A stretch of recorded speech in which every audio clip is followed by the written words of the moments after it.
when you started coaching, but were still working full time, how were you able to make that fit your schedule? Were you able to get customers for morning, evening, and weekends? Yeah, I got customers. So I was at one point, my first online course, I started it at the webinars were at 5:30 p.m. Pacific, 8:30 p.m. Eastern, so that I rushed home from work and I jumped on the webinar.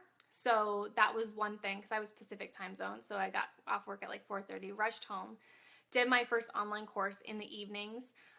All of 2013, 2014, I was doing night calls. So like 5:30 p.m. Pacific has always been like the time for me. And it was actually one of the most highly voted for times for our Q&A calls too. So that's a really good time if you can get to that time after work.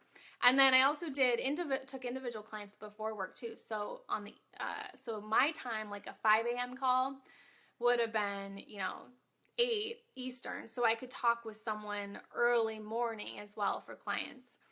So that was really what I did mostly, is those late evening calls and even individual coaching calls into the nighttime hours, and then the early morning calls.